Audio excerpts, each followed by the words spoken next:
So hello and welcome to the New Gig podcast. I'm your host, Glen Hodgson, and today I'm delighted to be joined by the CEO of Hemfixarna, Olof Mattiasson. How are you doing, Olof? I'm doing fine. I'm at the office right now, and it's nice to be back and in normal business and see the action, not only watch the action on screens. Absolutely. Well, tell a little bit for the viewers and listeners about Hemfixarna, but also the types of jobs and services that you offer. We are offering all kind of services that is like handyman and technician service at home in all of Sweden. So it's computer tech support, the installation of televisions, wall mounting of televisions. That is one segment, and we have another segment that is handyman services. And in the handyman services, it's also kind of small stuff we are doing. We put up some things on the wall. The thing is today, normal modern people don't have the screwdriver that my father taught me how to use. So it's a Klondike out there of people who needs help. They are not lazy. They are just not able to do it. I would say. And the third segment that we're having the most success right now is furnishing assembly, and we have an agreement with some of the biggest supplier in Sweden of furnitures. And if we look at the IKEA, they all need they all need mounting. So it's also a good business. Yeah, that's very good. And how about the people who are doing these tasks, Olof? Can you give us a little bit of a viewpoint on the number of tasks the average person would do, how long each task would take, and also a bit of an idea about how much are these people earning? Well, it's a enormous question, but I can answer it shortly.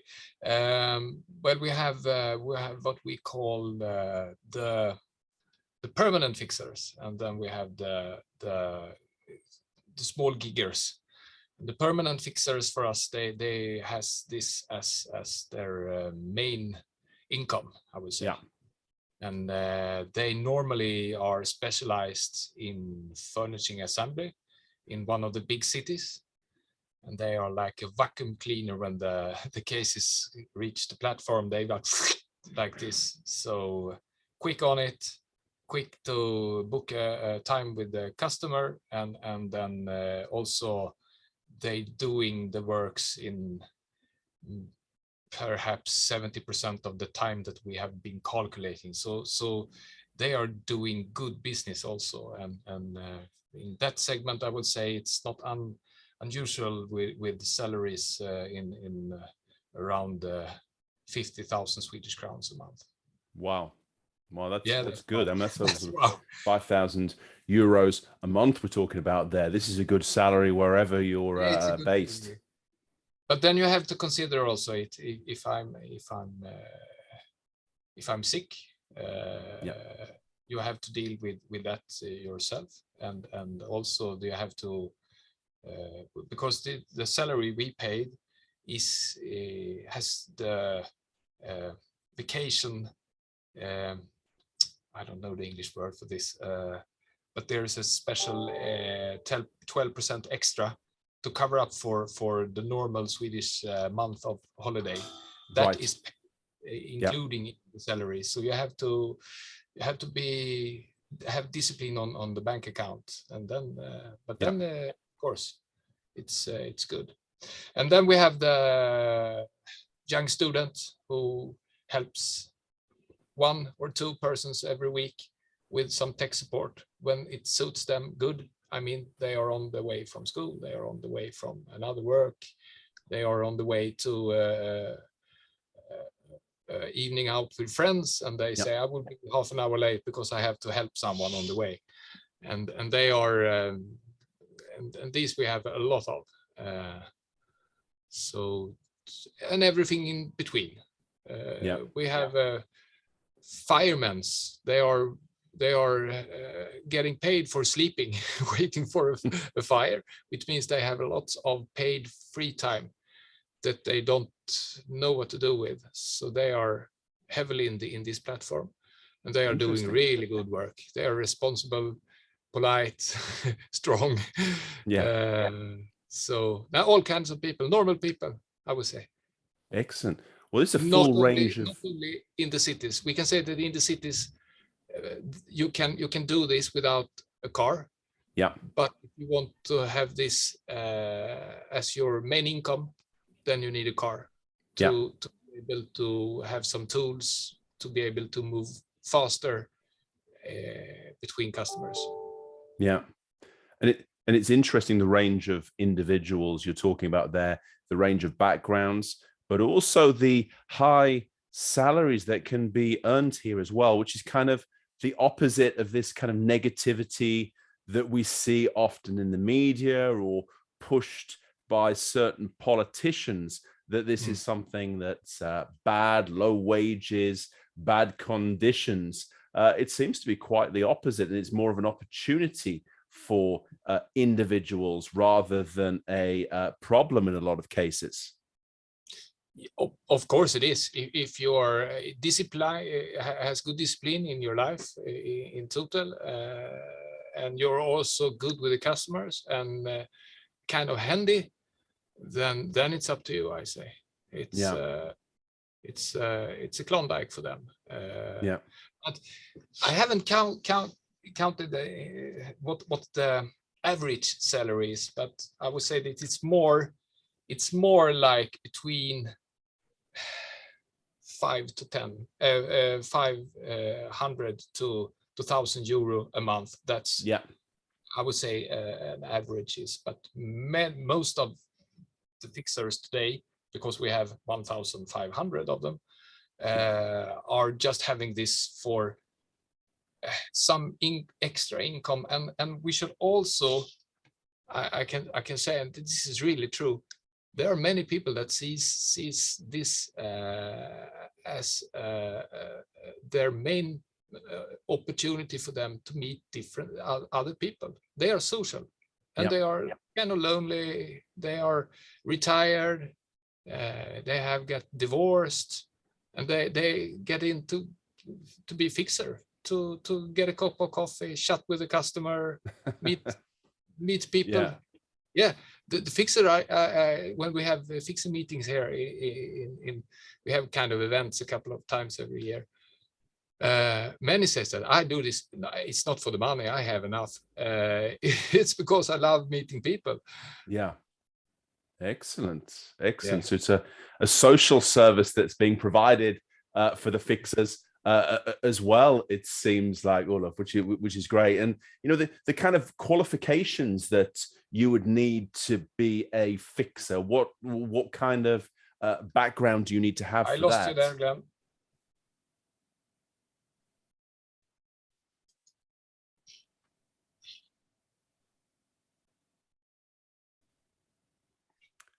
I was just asking Olof about the type of background that you need to be a fixer. What kind of roles or responsibilities do you have? Så dör skiten. Bara för att det skakar lite på bordet. Det är så jävla skönt att få idag.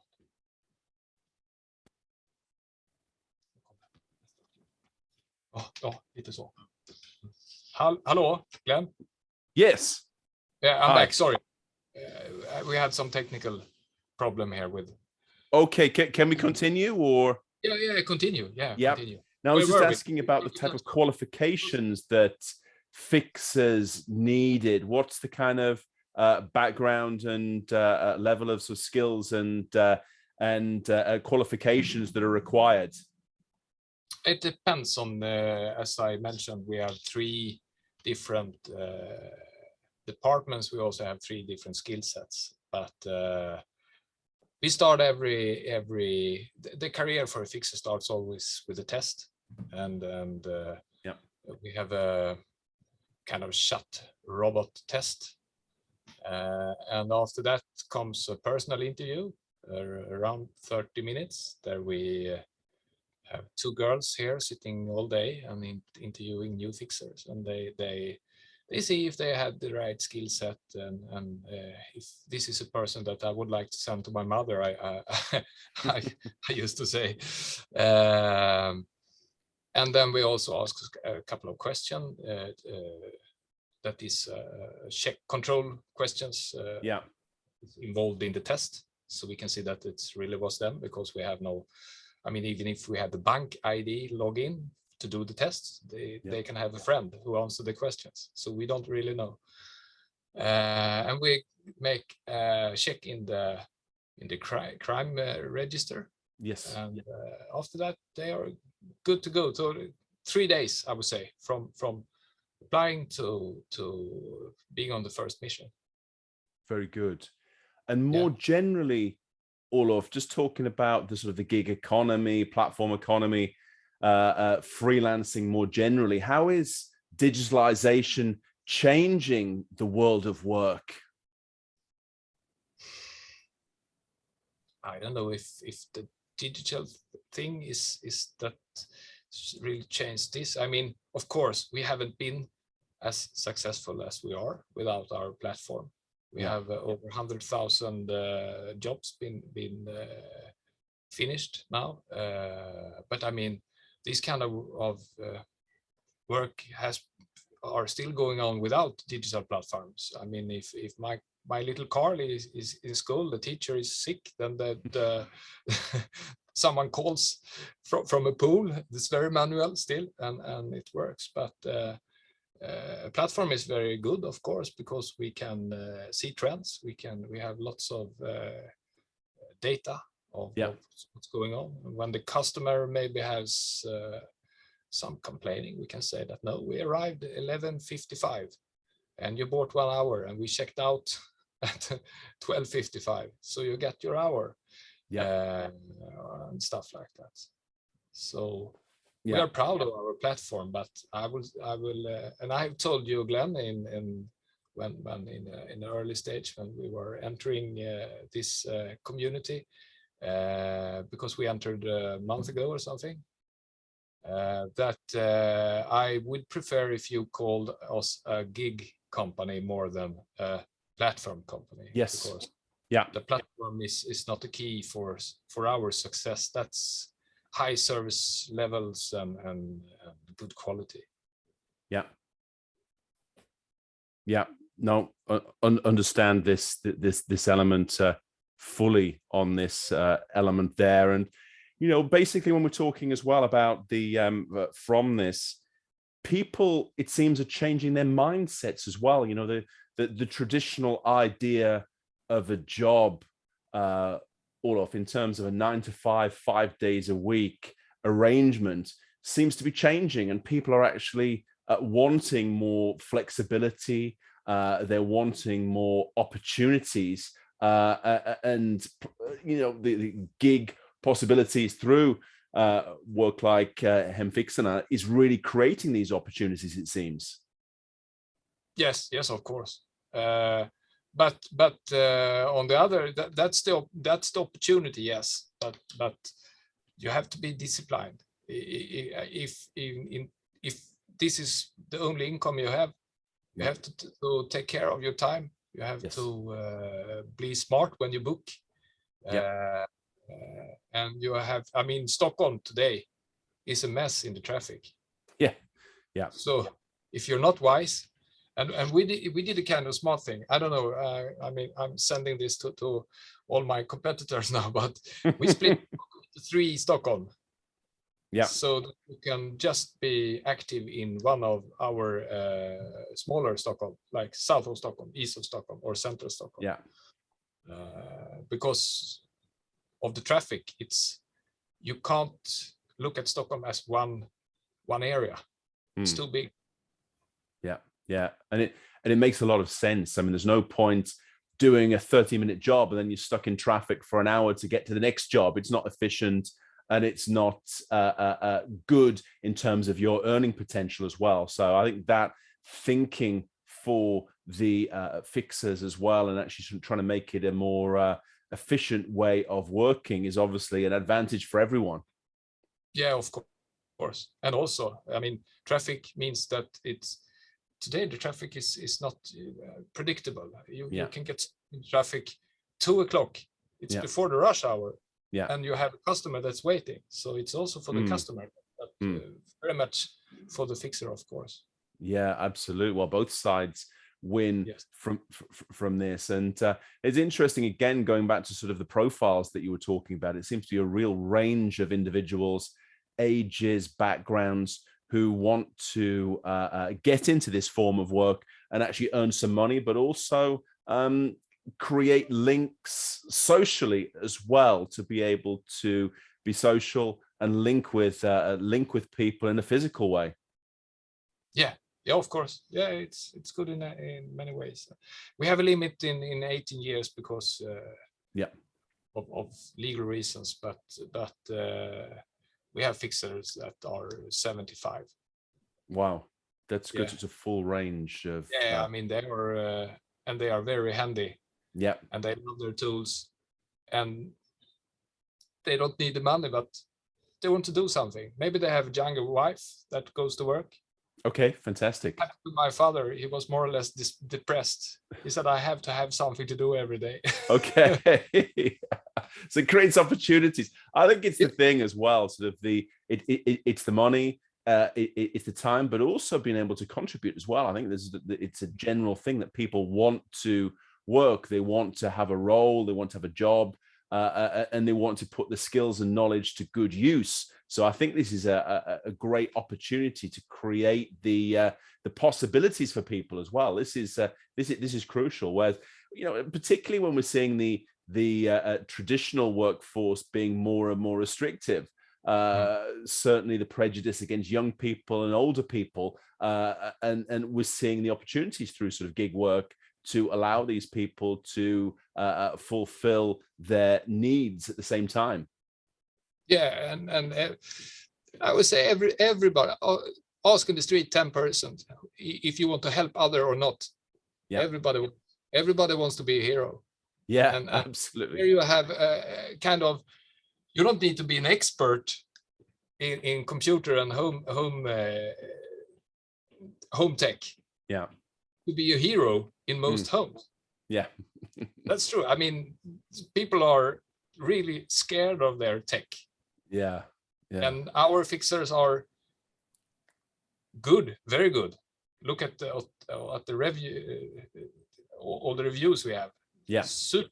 They are doing, but I mean, they are not working at NASA or Google. Yeah. They're just interested and a couple of years ahead of the customers. Yeah. So no, it's really good. Everybody wants to be a hero.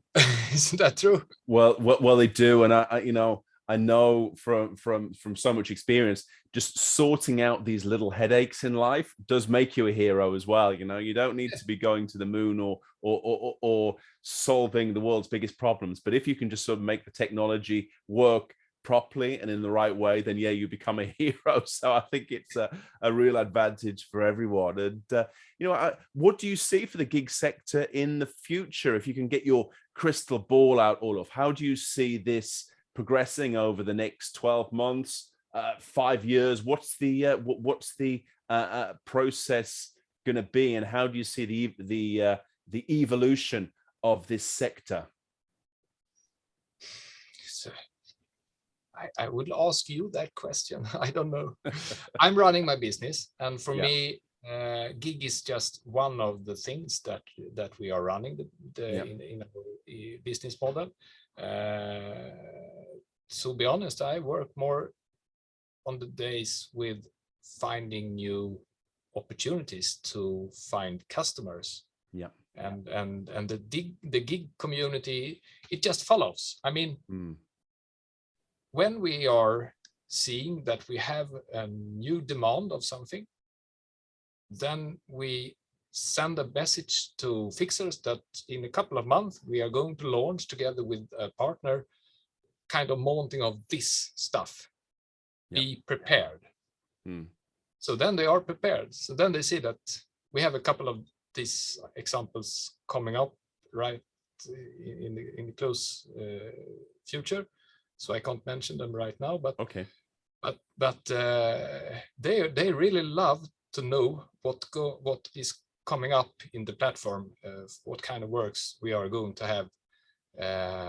So, and then they pop up new persons that are looking for these kind of missions. So I would say that I don't know if this sounds very good, but I say we don't do very much in the community. We pay good, we take care of them, we listen to them, we build in functions in the app that they use when they work that makes it easier for them. Most of these ideas come from the fixers. They say that it should be good to have that when I book a customer, when I confirm the time into the platform, that I can send it to my calendar. Of course, we build that.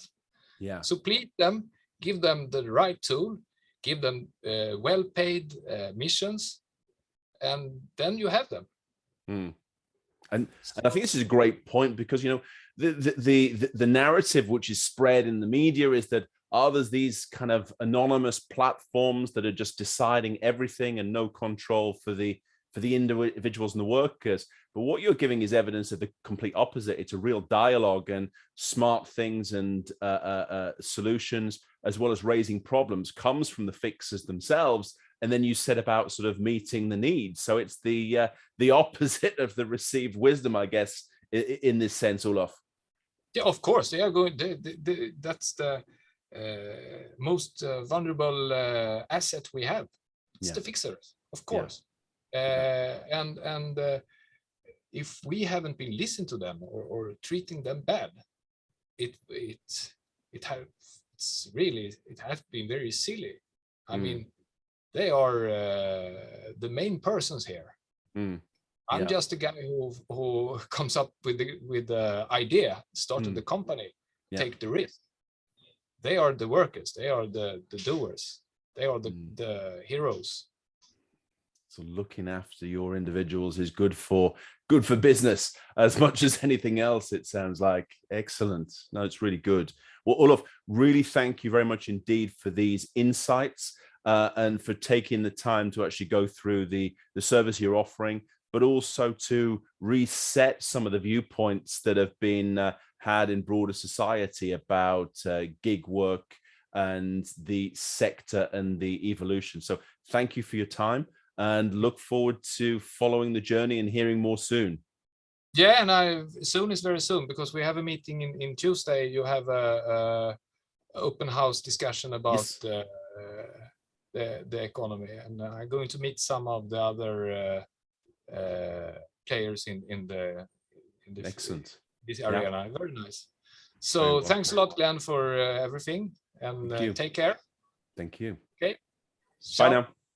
Bye.